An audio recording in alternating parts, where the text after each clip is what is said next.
তিস্তায় আসছে চীন, ঢাকা বেইজিং 1 চুক্তি 8 সমঝোতা। Xi Jinping doctor Yunus high profile বৈঠক, $210 কোটি সহায়তার প্রতিশ্রুতি। দেশ ফ্যাসিবাদ মুক্ত হলেও এখনো গণতন্ত্র ফিরে আসেনি মন্তব্য মির্জা ফখরুলের। নির্বাচন নিয়ে ষড়যন্ত্র জনগণ মেনে নেবে না বললেন নেতারা। ভূমিকম্পে লণ্ডভণ্ড মিয়ানমার, নিহতের সংখ্যা বেড়ে 144, আহত 7 শতাধিক। থাইল্যান্ডও বিপর্যস্ত, বাংলাদেশের কিছু এলাকায় সামান্য কম্পন। রাজধানী ছাড়ছে মানুষ, টার্মিনালগুলোতে চাপ। ঈদ সামনে রেখে $300 কোটি রেমিটেন্সের রেকর্ড। অর্থ পাচার কমে যাওয়ার সুফল বলছেন ব্যাংকাররা। দেখছিলেন ক্রাউন সিমেন্ট সংবাদ শিরোনাম। প্রধান উপদেষ্টা ডক্টর মোহাম্মদ ইউনূসের চীন সফরে ঢাকা ও বেইজিংয়ের মধ্যে একটি চুক্তি ও 8টি সমঝোতা স্মারক সই হয়েছে। তিস্তায় পানি সম্পদ ব্যবস্থাপনা ও ঋণের সুদের হার কমাতেও রাজি চীন। বেইজিংয়ে প্রধান উপদেষ্টা ডক্টর মোহাম্মদ ইউনূসের সাথে দ্বিপক্ষীয় বৈঠকে দেশটির প্রেসিডেন্ট শি জিনপিং এমন আশ্বাস দেন। এছাড়াও চীনের ব্যবসায়ীদের বাংলাদেশের ব্যবসা বান্ধব পরিস্থিতিতে বিনিয়োগ করার আহ্বানও জানান প্রধান উপদেষ্টা। রিপোর্ট সৈয়দ আব্দুল মুহিতের। শুক্রবার সকাল 10টা চীনের রাজধানী বেইজিংয়ের গ্রেট হল অব দ্য পিপলে দেশটির প্রেসিডেন্ট শি জিনপিং এর সাথে বৈঠকে বসেন প্রধান উপদেষ্টা ডক্টর মোহাম্মদ ইউনূস। বাংলাদেশের উত্থাপিত ইস্যুতে একমত পোষণ করে অন্তর্বর্তী সরকারের পাশে থাকার প্রতিশ্রুতি দেন শি জিনপিং। বৈঠকের পর প্রধান উপদেষ্টার প্রেস সচিব শফিকুল আলম জানান, চীনের ঋণের সুদের হার কমানো ও কারখানা স্থানান্তরে সহযোগিতা করবেন দেশটির প্রেসিডেন্ট। প্রেসিডেন্ট শি জিনপিং বলেছেন যে ওনারা এনকারেজ করবেন চাইনিজ ইনভেস্টররা যাতে বাংলাদেশে ইনভেস্ট করে। ওয়াটার রিসোর্স ম্যানেজমেন্টের ব্যাপারে কোঅপারেশনের কথা এসছে, সেখানে তিস্তার বিষয়টাও এসছে। বাংলাদেশের সাথে চায়নার যে সম্পর্ক, এটা নতুন স্কেলে যাবে। চাইনিজ প্রেসিডেন্ট এটাও বললেন যে উনি বাংলাদেশের আম এবং কাঁঠাল খেয়েছেন এবং উনি ওইটা প্রশংসা করলেন। পরে চীনা ব্যবসায়ী নেতা, অভিজ্ঞ ব্যক্তিবর্গ, উচ্চ পদস্থ কর্মকর্তাদের সাথে মতবিনিময় করেন ডক্টর মোহাম্মদ ইউনূস। তিনি এ সময় জানান, গেল 8 মাসে বাংলাদেশে ব্যাপক পরিবর্তন হয়েছে, তাই ব্যবসায়ীদের বাংলাদেশে বিনিয়োগের সুযোগ নিতে আহ্বান জানান।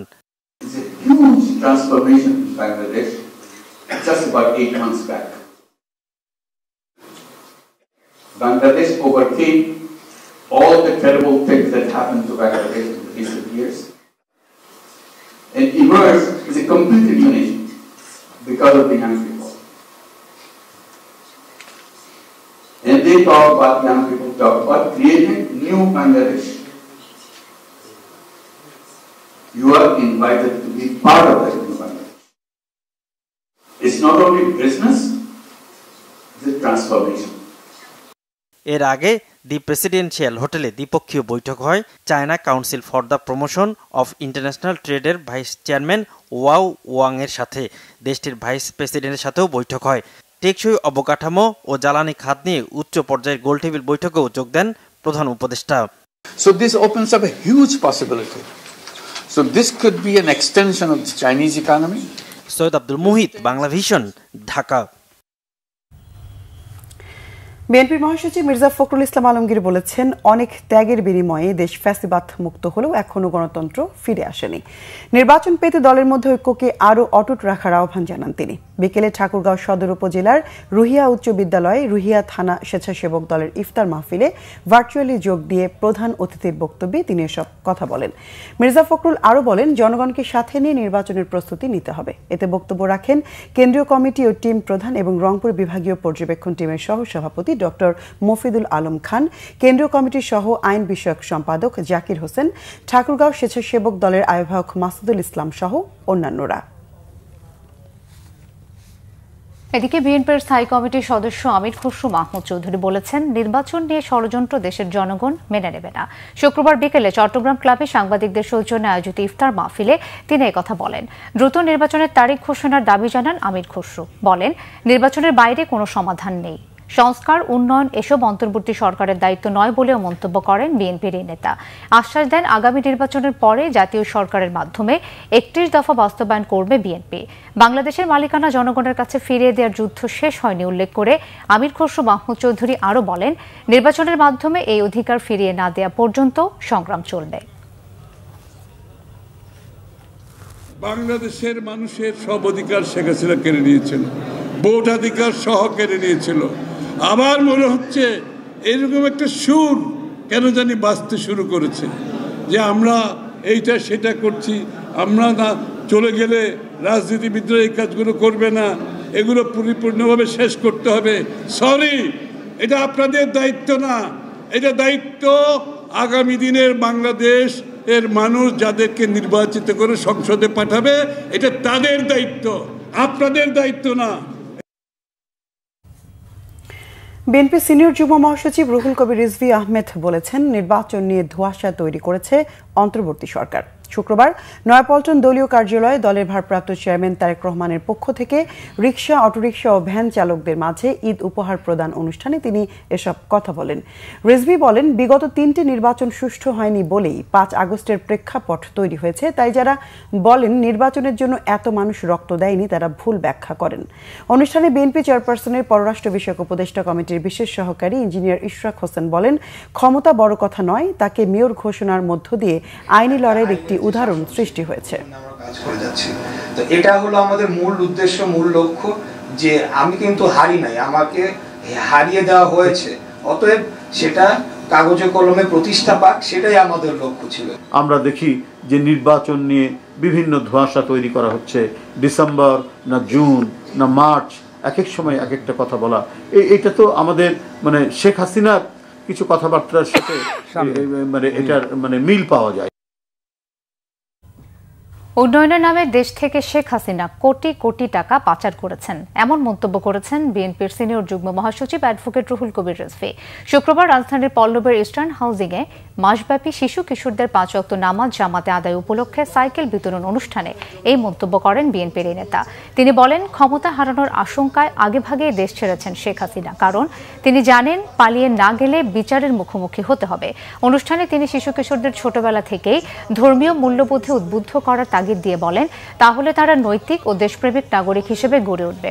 রমজান মাস জুড়ে শিশুদের 5 ওয়াক্ত নামাজ জামাতে আদায়ের উৎসাহ দিতে ঢাকা মহানগর উত্তর বিএনপির আহ্বায়ক আমিনুল হকের পক্ষ থেকে এই উদ্যোগ নেওয়া হয়।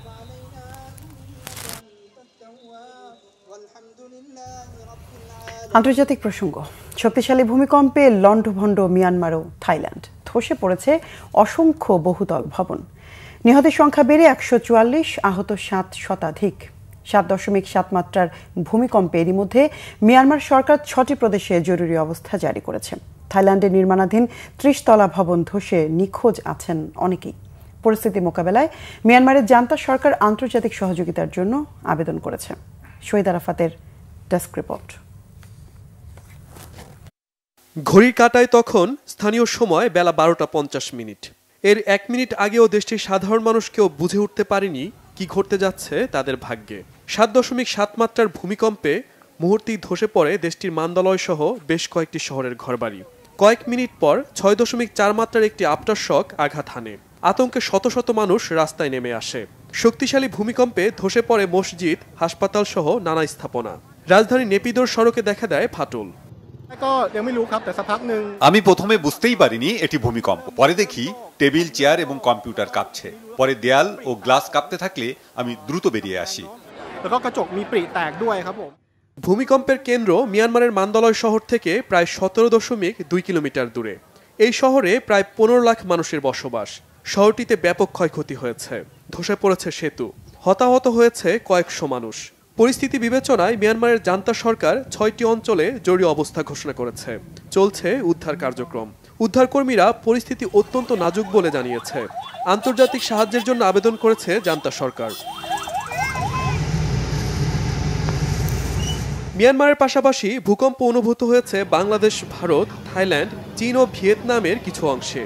এর মধ্যে থাইল্যান্ডে ব্যাপক ভবন ধসের ঘটনা ঘটেছে। দেশটির রাজধানী ব্যাংককে নির্মাণাধীন 30 তলা একটি ভবন ধসে গেছে। ভবনে কর্মরত 1/2 শতাধিক শ্রমিক নিখোঁজ রয়েছেন। তাদের সন্ধান ও উদ্ধারে কাজ করছে থাই কর্তৃপক্ষ। পরিস্থিতি বিবেচনায় থাইল্যান্ডের রাজধানীতেও জরুরি অবস্থা ঘোষণা করা হয়েছে। স্থগিত করা হয়েছে ব্যাংককের মেট্রো ও রেল পরিষেবা। Shahid Arafat, Bangla Vision, news desk. পরিবার পরিজনের সঙ্গে ঈদের আনন্দ ভাগাভাগি করতে রাজধানী ছাড়ছে নগরবাসী। সড়ক ও রেলপথে ঘরমুখো মানুষের চাপ বেড়েছে। ভোগান্তি ছাড়া নিজ গন্তব্যে যেতে পারায় খুশি যাত্রীরা। তবে বরাবরের মতো এবারও আছে বাড়তি ভাড়া নেওয়ার অভিযোগ। টিকিট দেখিয়ে রেলওয়ে স্টেশনে প্রবেশের অনুমতি পাচ্ছেন যাত্রীরা। এই যাত্রায় আজ রাজধানী থেকে মোট ৭০টি ট্রেন ছাড়বে দেশের বিভিন্ন গন্তব্যে। এই যাত্রা নিরাপদ, স্বাচ্ছন্দ্যময় ও উৎসব মুখর করতে রেল, বাস টার্মিনালগুলোতে আইনশৃঙ্খলার বিভিন্ন বাহিনীর সদস্যদের টহল অভিযান অব্যাহত রয়েছে। নেওয়া হয়েছে বাড়তি নিরাপত্তা।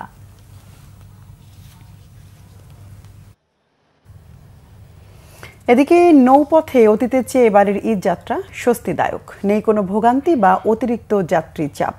লঞ্চে যাত্রী চাহিদা কম হলেও নিরাপত্তা নিশ্চিত করায় সন্তোষ মালিকদের। বিগত বছরের তুলনায় এবারের নৌযাত্রা অনেকটাই স্বস্তিদায়ক দাবি নৌপরিবহন উপদেষ্টার। সদরঘাটে নেই অতীতের জৌলুস, নেই ঘাটে অতিরিক্ত যাত্রীর চাপ। ঈদ সামনে রেখে সদরঘাটে এখন অনেকটাই স্বাভাবিকের মতো। পরিবার নিয়ে ঈদ করতে নৌপথে শহর ছাড়ছেন দক্ষিণাঞ্চলের মানুষ, তাই ঘাটে সারি সারি লঞ্চ অপেক্ষা যাত্রীরাও নিজেদের সময় অনুযায়ী নিজস্ব গন্তব্যের লঞ্চে চড়ছেন। লক্ষ্মীবাজার থেকে সদরঘাট মাঝারি আকারের যানজট আর তীব্র গরমে ঘরমুখ মানুষের মুখে ক্লান্তির ছাপ। তাতে কি ফিরছেন আপন গন্তব্যে, নেই কোনো অভিযোগ। আসার সময় একটু যানজট পাইছি তেমন না, তারপরও অনেকটা পথ হাইটে আসলাম। তো যাই হোক, ঈদ উপভোগ করার জন্য ইনশাল্লাহ দেশের বাড়ির উদ্দেশ্যে রওনা দিছি। প্রতি বছরে ঈদের সময় একটা ভিড় থাকে, যেহেতু সবাই ঈদের সময় বাইরে যায় আর ছুটিগুলো সবসময় সবার একসাথে হচ্ছে, তো মোটামুটি চাপ ততটা বেশি না, আগের মতো না। শুক্রবার বিকেলে সদরঘাট লঞ্চ টার্মিনাল পরিদর্শনে যান নৌপরিবহন উপদেষ্টা অবসরপ্রাপ্ত brigadier general M Shakhawat Hossain. এ সময় তিনি যাত্রীদের খোঁজখবর নেন। লঞ্চের ছাদে যাত্রী পরিবহন করায় অসন্তোষ প্রকাশ করলেও সার্বিক পরিস্থিতি ইতিবাচক বলে জানান। হয়তো ছাদের উপরে লোক আমি দেখলাম, বাট নট ডিজায়ারেবল। তারপরেও মানবিক কারণে সবাই বলছে যে লঞ্চগুলো ছেড়ে দিতে।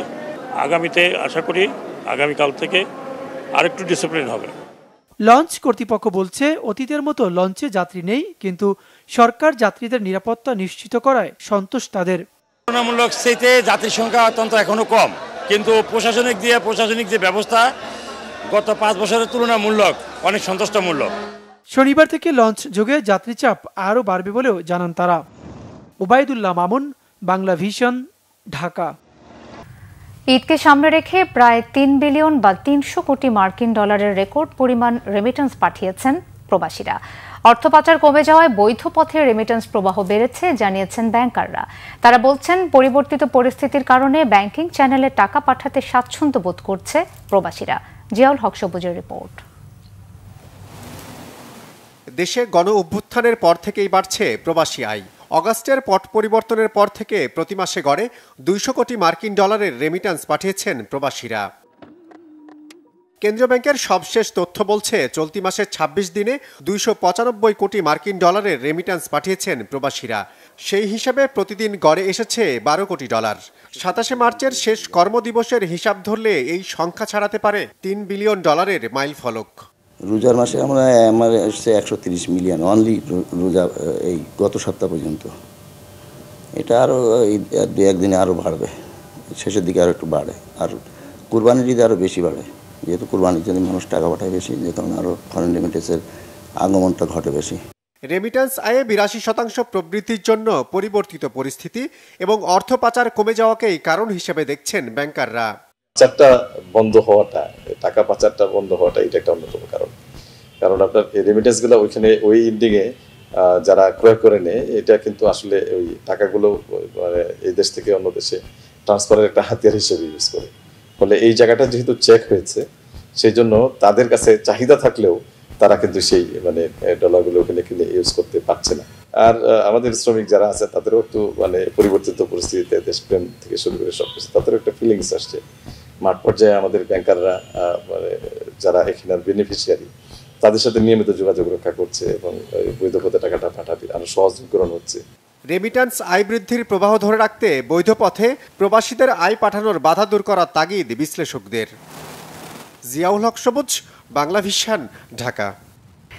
ঈদ সামনে রেখে সেমাই, চিনি সহ কিছু পণ্যের দাম স্থিতিশীল থাকলেও বেশিরভাগ নিত্য পণ্যের দাম চড়া। কেজিতে 20 টাকা বেড়েছে সব ধরনের মুরগির দাম, 50 থেকে 100 টাকা বেড়েছে সব ধরনের মাছের দাম। সরবরাহের অজুহাতে সবজির দাম কিছুটা বাড়তি। বিস্তারিত মামুন আব্দুল্লাহর রিপোর্টে।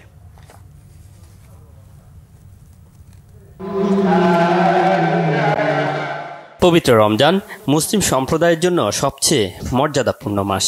এ মাসে মহান আল্লাহর সন্তুষ্টির উদ্দেশ্যে সিয়াম সাধনা করেন ধর্মপ্রাণ মুসলমানেরা। সারাদিন রোজা রেখে অনেকের সাথে ইফতারের মাঝে আনন্দ খোঁজেন বহু রোজাদার। তাই জাতীয় মসজিদ বায়তুল মোকাররমে বিভিন্ন শ্রেণী পেশার হাজার হাজার মানুষ ছুটে আসেন একসঙ্গে ইফতার করতে। মসজিদে ইফতার করা সওয়াবের ব্যাপার এবং সবাই একত্রে করতে পারে, আমাদের কাছে অনেক ভালো লাগে। বেশি মানুষ একসাথে ইফতার করলে ওখানে নেককার বান্দা বেশি থাকে, সেই জন্য এখানে ইফতার করা। আমরা এখানে যতদিন থাকবো নিয়ত করছি 3 দিন আমরা এই জায়গায় ইফতার করবো এবং নামাজ আদায় করবো ইনশাআল্লাহ। খুবই ভালো লাগতেছে ইনশাআল্লাহ। সারাদিন সিয়াম সাধনার পর বিপুল সংখ্যক মানুষের সাথে বসে ইফতার করার মাঝেই যেন অকৃত্রিম সন্তুষ্টি। আমরা খাচ্ছি, দোয়া করতেছি, যারা ইফতার পার্টিগুলো করতেছে তাদের জন্য দোয়া করতেছি। খুবই ভালো লাগতেছে। আলহামদুলিল্লাহ, আল্লাহর কাছে লাখ কোটি শুকরিয়া যে সবাই একত্রে ইফতার করতে পারছি। অন্যান্য দিনের থেকে রোজার মাস সবচেয়ে আনন্দের মাস, আর একসাথে ইফতারি করার আনন্দ এর থেকে বেশি আর কিছু হয় না।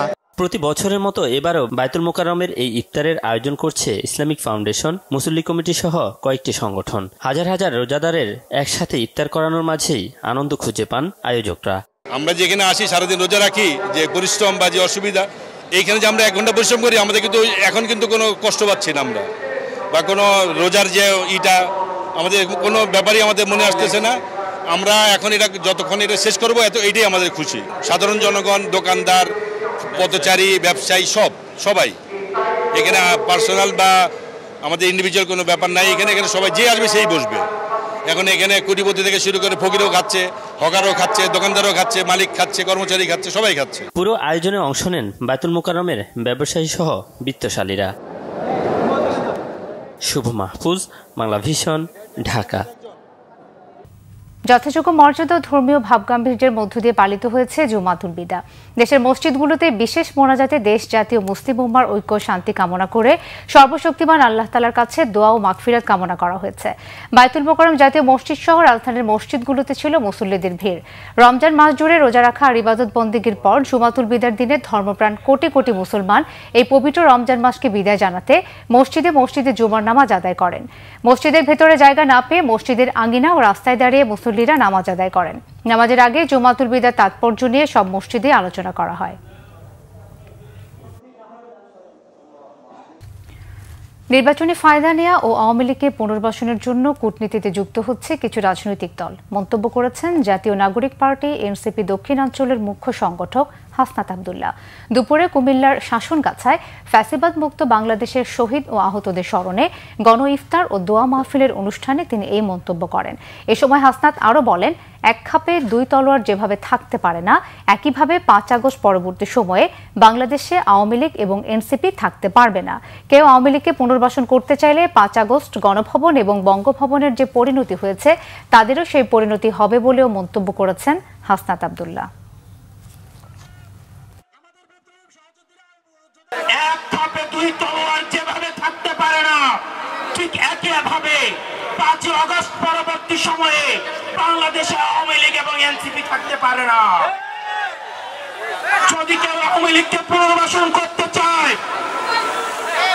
উত্তরপাড়া থেকে যদি আওয়ামী লীগ পুনর্বাসনের কোন ষড়যন্ত্র করা হয়, 5 আগস্ট যেভাবে গণভবন এবং বঙ্গভবনের যে পরিণত হয়েছে, আওয়ামী লীগকে যারা পুনর্বাসন করতে চাইবে ঠিক তাদের পরিণতি এবং তাদের ফলাফল একই রকম হবে। এদিকে জাতীয় নাগরিক পার্টি এনসিপির সদস্য সচিব আক্তার হোসেন বলেছেন, আগামী নির্বাচন হবে গণপরিষদ নির্বাচন। নির্বাচিত প্রতিনিধিরা নতুন সংবিধান উপহার দেবেন এবং তারাই সংসদ সদস্যের দায়িত্ব পালন করবেন। সন্ধ্যায় রংপুর জেলা পরিষদ কমিউনিটি সেন্টারে এনসিপির ইফতার মাহফিলে প্রধান অতিথির বক্তব্যে তিনি একথা বলেন। আক্তার হোসেন আরও বলেন, গণপরিষদ নির্বাচন এবং জাতীয় সংসদ নির্বাচনকে এক করে দেখার অবকাশ নাই। এ সময় গণহত্যাকারী আওয়ামী লীগের বিচার দাবি করেন তিনি। ইফতার মাহফিলে রোকেয়া বিশ্ববিদ্যালয়ের ভিসি ডক্টর শওকত আলী, জেলা ও মহানগর বিএনপির জামাত, এবি পার্টি, গণ অধিকার পরিষদ সহ বিভিন্ন রাজনৈতিক, সামাজিক, সাংস্কৃতিক নেতৃবৃন্দ ও সাংবাদিকরা অংশ নেন। সিয়াম সাধনার মাস রমজান প্রায় শেষের দিকে। রাজধানী ধানমন্ডি লেকে মাস জুড়ে ফিউচার ফ্লেয়ার ফাউন্ডেশন, আমার বাংলা ফাউন্ডেশন সহ বিভিন্ন সংগঠন ছিন্নমূল ও অসহায় পথ শিশুদের সঙ্গে পবিত্র রমজানের ইফতার আনন্দ ভাগাভাগি করেন। এভাবেই ইফতার করতে পেরে বেজায় খুশি তারা। বিস্তারিত ইদ্রিস আলমের রিপোর্টে। এদের নেই পরিবার, নেই প্রিয়জন। একটু সহানুভূতি, হাসি, আনন্দ আর ভালোবাসা ভাগাভাগি করতে খাবার নিয়ে এভাবেই ছুটে আসেন বিভিন্ন সংগঠন। কেউ নিজেদের জমানো টাকা, কেউ বা অন্যদের সাহায্যের টাকা দিয়ে পিছিয়ে পড়া এই পথশিশুদের পাশে দাঁড়ান। অনেক আনন্দ হয় এই জায়গাতে, ভালো করে সবাই করে। আমাদের আজকে ভাই বাদাররা এই আয়োজন করছে, তাতে অনেক খুশি আছে। আপুরা আসে আমাদের দিয়ে যায়, এত সুন্দর সুন্দর খাবার আমরা মাঝে মাঝে পাই না, এগুলো পেয়ে আমাকে অনেক ভালো লাগে। আজকে আপুরা আমাদেরকে ডোনাট খাওয়াইছে, ডোনাটটা সেই মজা হয়েছে। আমি গিয়ে একটা অর্গানাইজেশন চালাই, ফিউচার ফ্লেয়ার ফাউন্ডেশন। আমার শিশুদেরকে নিয়ে কাজ। এই যে বাচ্চারা, ওরা তো সবসময় ভালোভাবে খাবার খেতে পারে না। রাজধানীর ধানমন্ডি এই লেক পারে যেন তাদের বাড়িঘর। সমাজের বিত্তবানরা পাশে না দাঁড়ালে ওদের জোটে না দুবেলা খাবার। বোঝা নয়, বরং এই পথশিশুরাও বেড়ে উঠতে পারে সঠিক পথে। আমরা গরিব মানুষ যারা, তাই আমাদের তৌফিক নেই, আমরা কিনে খাইতে পারি না। অনেক বড় লোকরা যারা, এরা গরিব মনে করে যে না, এরা কিনে খাইতে না, এই জন্য আমাদের খাওয়ায়। পুরা ভালো ভালো খাবার দেয়, আমরা খাই অনেক খুশি পাই। এটা অ্যাকচুয়ালি আমার ফ্রেন্ড রই, ওর অর্গানাইজেশন থেকে করা হয় প্রতি বছরই। সো আমি একটা স্মল বিজনেস ওনার, আমরা ডোনাট দিয়ে শুরু করি। তো আমি ভাবলাম যে এই বছর এটাই কন্ট্রিবিউট করি। সবাই হয়তো বা কম বেশি ভালো মতন খেতে পারে, অনেকে পারে অনেকে পারে না। এই পথ শিশুগুলো এরা এই ধানমন্ডির মধ্যে থাকে, তারা আমাদের কাছে আসে, আমাদের সাথে বসে, চলে, কথা বলে। ঠিক সেই জন্যে তাদের জন্য একটা ছোট্ট করে আয়োজন আমাদের, যেন তারা আমাদের সাথে একদিন একটা পবিত্র রমজানে একদিন যেন শরীক হতে পারে। একই চিন্তা থেকে ধানমন্ডির এই লেক পারে খাবারের ব্যাগ নিয়ে ছুটে আসেন আমার বাংলা ফাউন্ডেশনও। নিজেদের অর্থায়ন ও বিভিন্ন মানুষের সহযোগিতায় কেনা খাবার নিয়ে অসহায় পথশিশুদের পাশে দাঁড়িয়েছেন। ইদ্রিস আলম, বাংলা ভিশন, ঢাকা। ঈদ সামনে রেখে সেমাই, চিনি সহ কিছু পণ্যের দাম স্থিতিশীল থাকলেও বেশিরভাগ নিত্য পণ্যের দাম চড়া। কেজিতে 20 টাকা বেড়েছে সব ধরনের মুরগির দাম, 50 থেকে 100 টাকা বেড়েছে সব ধরনের মাছের দামও। সরবরাহের অজুহাতে সবজির দাম কিছুটা বাড়তি। বিস্তারিত মামুন আব্দুল্লাহ রিপোর্টে। ঈদের আগে শেষ শুক্রবার, তাই বাজারে বাড়তি ভিড় ক্রেতাদের। সেমাই, চিনি, মশলা সহ ঈদের কেনাকাটায় ব্যস্ত তারা। আগে একটু বাড়তি ছিল, কিন্তু এবার দেখলাম যে না, মোটামুটি কম। অন্য সময় থেকে এবার একটু কম আছে, বা যেটা হচ্ছে জিনিসের উপরে নির্ভর, ভালো আছে খারাপও আছে। ভালো জিনিসের ভালো দাম, বেশি সস্তা, বিশ্বের মধ্যে ওয়ার্ল্ডে কত সস্তা নেই। কারণ আমরা আলু কিনছি 15 টাকা কেজি, পেঁয়াজ কিনছি 35 টাকা কেজি। ঈদের চাহিদা থাকে পোলাও চাল, চিনি, সেমাই, দুধ, এগুলো চাহিদা ভালো। তবে গেছেবারের তুলনায় এবার দাম কম আছে। যেমন আপনার চিনি, গেছেবার ঈদের সময় চিনি ছিল 135, 40, 45 টাকা, এবারকার চিনি 120 টাকা, 15 টাকা। দাম বেড়েছে মুরগির, কেজি প্রতি 20 টাকা বেড়ে ব্রয়লার 220 টাকা এবং সোনালী মুরগি বিক্রি হচ্ছে 320 টাকায়। মাছের বাজারও চড়া, কেজি প্রতি 50 থেকে 100 টাকা বাড়ার কথা বলছেন বিক্রেতারা। অজুহাত চাহিদা বাড়া এবং সরবরাহ কমা। এই যেমন নদীর চিংড়ি আগে আসলে 1100 টাকা কেজি, আজকে 1200 টাকা কেজি। দেশি পুঁটি মাছ 600 টাকা কেজি। মাছের দাম বেশি, কারণ মাছের সরবরাহ কম। রুই কিনলাম, নর্মালি সাধারণত 300-320 হয়, বাট আজকে 350-400 মতো হয়ে যাচ্ছে। সবজির বাজারেও কিছুটা চড়া, বেশিরভাগ সবজির দাম কেজিতে 5 থেকে 10 টাকা বাড়তি। ঈদ উপলক্ষে দাম যতটুকু বাড়তি হওয়ার কথা তা হয় নাই, স্বাভাবিকের তুলনায় একটু বেশি। গত সপ্তাহে গাজর আরো দাম কম আছে, একটু বাড়ছে, কারণ গাড়ি অনেক ঈদ উপলক্ষে গাড়িটার অনেক আসে কম। বিক্রেতারা বলছেন গত বছরের তুলনায় কিছু পণ্যের দাম তুলনামূলক কমেছে, কিছু পণ্যের দামে স্বস্তি বেশিরভাগ ক্রেতার। মামুন আব্দুল্লাহ, বাংলা ভিশন, ঢাকা। অনেকেই কেনাকাটা সেরে নিচ্ছেন গ্রামে যাবে বলে, তাই শেষ দিকের ঈদ কেনাকাটায় ব্যস্ত সময় পার করছে ঢাকায় থাকা পরিবারগুলো। মার্কেট ও শপিং মলগুলোতেও বেড়েছে ভিড়। তবে ঈদের ছুটি শুরু হয় বিক্রি কিছুটা কমতে শুরু করছে বলে জানান ব্যবসায়ীরা। পলাশ তালুকদারের ক্যামেরায় আরও জানাচ্ছেন মোবাশ্বের আহমেদ। ঈদ যতই এগিয়ে আসছে, মার্কেট মলগুলোতে বাড়ছে ক্রেতাদের ভিড়। ঈদের শেষ সময়ের কেনাকাটা সেরে নিতে সপরিবারে শপিং কমপ্লেক্সগুলোতে ভিড় করছেন ঢাকায় থাকা পরিবারগুলো। ঢাকার বসুন্ধরা শপিং কমপ্লেক্সেও রয়েছে ঈদের ভিড়। পরিবারের সাথে এসে পছন্দসই ঈদ কেনাকাটা করছে ছোটরাও। আঙ্কেলের সাথে আসছি, আর আমি জামা আর প্যান্ট কিনছি। 4টা গেঞ্জি, একটা প্যান্ট, একটা ঘড়ি, এক জোড়া জুতা। নানা ব্যস্ততায় এখনও যারা ঈদের কেনাকাটা শেষ করতে পারেননি তাদের অনেকেই জানান ঈদ কেনাকাটা চলবে চাঁদ রাত পর্যন্ত। ঈদের কেনাকাটা আসলে ঈদের লাস্ট মোমেন্ট পর্যন্ত হয় একদম, সো এখনো শেষ হয়নি, চলছে। হোপফুলি চাঁদ রাত পর্যন্ত চলবে। আজকে শুধু আপনার প্যান্ট শার্ট এগুলো নেওয়া হয়েছে, কালকে আবার আসবো শুধু পাঞ্জাবি এগুলোর জন্য। তবে এরই মধ্যে পরিবার সহ নিজেদের কেনাকাটা সেরে ফেলেছেন অনেকেই। পরিবারের সবার জন্য জুতা কিনেছি, আমি নিজের ড্রেস কিনেছি, মোটামুটি সবকিছু হয়েছে আলহামদুলিল্লাহ। আমি কিনেছি 2টা ড্রেস এখান থেকে না, এখান থেকে শু কিনে হয়েছে। বাচ্চাদেরও শেষ হয়ে গেছে, পরিবার সবাইয়েরও শেষ হয়ে গেছে। আজকে এমনিতে একটু আসলাম আর কি ঘুরতে। বিক্রি ভালো হলেও সরকারি ছুটি হওয়ায় আগের তুলনায় ক্রেতা কম বলছেন অনেক ব্যবসায়ী।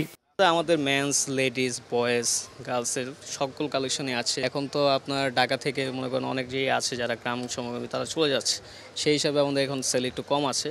তো এখন তো আপনার বিকাল গণালে সন্ধ্যার মধ্যে আমাদের কাস্টমার ক্রেতা আকর্ষণ অনুযায়ী আমরা যেসব প্রোডাক্ট ডিসপ্লে করেছি সেই অনুযায়ী আমরা আশা রাখছি যে কাস্টমার সমাগম হবে এবং আলহামদুলিল্লাহ আমাদের অন্যান্য দিনের বছরের তুলনায় এবারে সেলও ভালো। সব কিছু মিলিয়ে আমাদের এবার কালেকশনটা খুব বেশি ভালো করেছে। আবার মেয়েদের আছে হলো 2 পিস আছে, 3 পিস আছে, নতুনত্ব সবসময় থাকে আমাদের এই আউটলেটে। বেচা বিক্রি এতদিন পর্যন্ত ঠিক ছিল, বাস আজকে একদমই খালি হয়ে গেছে, মনে হচ্ছে যে একদম নর্মাল টাইমের মতো। মুবাশশির আহমেদ, বাংলা ভিশন, ঢাকা। আরো কিছু খবর নিয়ে এবার একটি ডেস্ক রিপোর্ট। ঈদের দীর্ঘ ছুটিতে জুয়েলারি প্রতিষ্ঠান ও জুয়েলারি ব্যবসায়ীদের নিরাপত্তার দাবি জানিয়েছে বাংলাদেশ জুয়েলার্স অ্যাসোসিয়েশন বাজুস। শুক্রবার রাজধানীর ইস্কাটনে সংগঠনটির নিজস্ব কার্যালয়ে সংবাদ সম্মেলনে এ দাবি জানায় সংগঠনটির নেতারা। এ সময় বিগত বছরে বিভিন্ন জুয়েলারি প্রতিষ্ঠান ও জুয়েলারি মালিকদের উপর হামলার তথ্য তুলে ধরেন সংগঠনটির সহসভাপতি রিপনুল হাসান। বিএনপি চেয়ারপারসন বেগম খালেদা জিয়ার সুস্থতা কামনায় কুড়িগ্রামের উলিপুরে ইফতার ও দোয়া মাহফিল হয়েছে।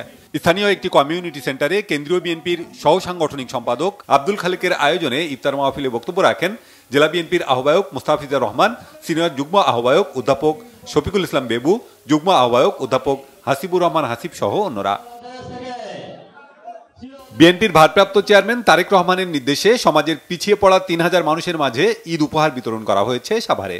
পৌর ছাত্রদলের সাবেক সভাপতি ও ঢাকা জেলা বিএনপির নেতা ওবায়দুর রহমান অভির উদ্যোগে শাড়ি, লুঙ্গি সহ নানা দ্রব্য বিতরণ করা হয়। পৌরসভা বিএনপির নেতা আব্দুল ওহাব, জাহাঙ্গীর আলম সহ অঙ্গ ও সহযোগী সংগঠনের নেতাকর্মীরা এ সময় উপস্থিত ছিলেন।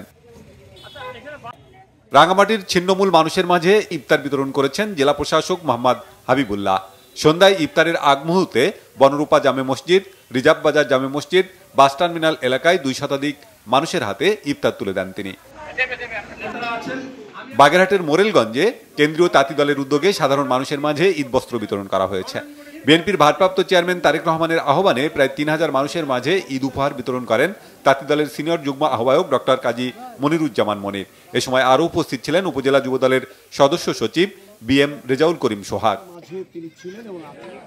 মাদারীপুরে বিএনপি নেতা আব্দুল হাই মাস্টারের রুহের মাগফিরাত কামনায় দোয়া ও ইফতার মাহফিল হয়েছে। বিকালে পূর্ব এনায়েতনগর ইউনিয়নের কালাই সর্দারের চরের নিজ বাড়িতে মরহুমের ছেলে অবসরপ্রাপ্ত মেজর রেজাউল করিম এর আয়োজন করেন। বিভিন্ন রাজনৈতিক ও সামাজিক সংগঠনের নেতাকর্মী ও নানা শ্রেণী পেশার মানুষ এতে অংশ নেন। লক্ষ্মীপুরের রামগঞ্জ উপজেলার চণ্ডীপুর ইউনিয়নে কেন্দ্রীয় স্বেচ্ছাসেবক দলের সিনিয়র সহসভাপতি ইয়াসিন আলীর সার্বিক সহযোগিতায় বিএনপির ভারপ্রাপ্ত চেয়ারম্যান তারেক রহমানের নির্দেশে অসহায়দের মাঝে ঈদ উপহার বিতরণ করা হয়েছে। চণ্ডীপুর ইউনিয়নে ইয়াসিন আলীর নিজ বাসভবনে ঈদ উপহার বিতরণ অনুষ্ঠানে উপস্থিত ছিলেন রামগঞ্জ উপজেলা বিএনপি সদস্য সচিব ভিপি বাহার, উপজেলা স্বেচ্ছাসেবক দলের সিনিয়র যুগ্ম আহ্বায়ক খোরশেদ রাব্বানী সহ অন্য নেতারা। বিএনপির চেয়ারপারসন বেগম খালেদা জিয়ার রোগ মুক্তি কামনা ও জুলাই অভ্যুত্থানে শহীদদের স্মরণে গণ ইফতার ও দোয়া মাহফিল হয়েছে মুন্সিগঞ্জে। যুবদল কেন্দ্রীয় কমিটির স্বাস্থ্য বিষয়ক সম্পাদক প্রফেসর ডাক্তার মোহাম্মদ জাহাঙ্গীর হোসেনের উদ্যোগে সদর উপজেলার উত্তর কেওয়ারে দোয়া মাহফিলে উপস্থিত ছিলেন পিজি হাসপাতালের registrar professor doctor Mohammad Nazrul Islam, নারী ও শিশু অধিকার ফোরাম মুন্সিগঞ্জ জেলা শাখার সভাপতি সোনিয়া হাবিব লাবনী সহ অন্যরা। পটুয়াখালী সরকারি জুবিলি উচ্চ বিদ্যালয়ের প্রাক্তন শিক্ষার্থীদের ইফতার মাহফিল হয়েছে। স্কুলের 139 বছরের ইতিহাসে এই প্রথমবারের মতো এমন আয়োজন করা হয়। ইফতার আয়োজনে স্মৃতিচারণ করেন বিভিন্ন ব্যাচের শিক্ষার্থীরা। জেলা প্রশাসক আবু হাসান মোহাম্মদ আরিফিন ও পুলিশ সুপার আনোয়ার জাহিদ এতে উপস্থিত ছিলেন। Bangla Vision news desk. আমরা সংবাদ শেষ করব। ক্রাউন সেভের শিরোনামগুলো আরো একবার জানিয়ে তিস্তায় আসছে চীন, ঢাকা বেইজিং এক চুক্তি ৮ সমঝোতা, Xi Jinping doctor Yunus high profile বৈঠক, $210 কোটি সহায়তার প্রতিশ্রুতি। দেশ ফ্যাসিবাদ মুক্ত হলেও এখনো গণতন্ত্র ফিরে আসেনি মন্তব্য মির্জা ফখরুলের। নির্বাচন নিয়ে ষড়যন্ত্র জনগণ মেনে নেবে না বললেন নেতারা। ভূমিকম্পে লন্ডভন্ড মিয়ানমার, নিহতের সংখ্যা বেড়ে 144, আহত 7 শতাধিক। থাইল্যান্ডও বিপর্যস্ত, বাংলাদেশের কিছু এলাকায় সামান্য কম্পন।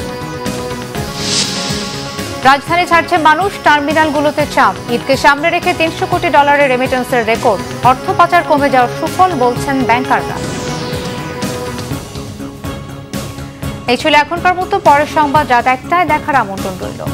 এছাড়া বাংলাদেশের সংবাদ ও সংবাদ সংশ্লিষ্ট অনুষ্ঠান দেখতে ভিজিট করুন www.bvnews24.com ও facebook.com/bangladeshernews এবং সাবস্ক্রাইব করুন youtube.com/bangladeshernews। এতক্ষণ সঙ্গে থাকার ধন্যবাদ সবাইকে। শুভরাত্রি।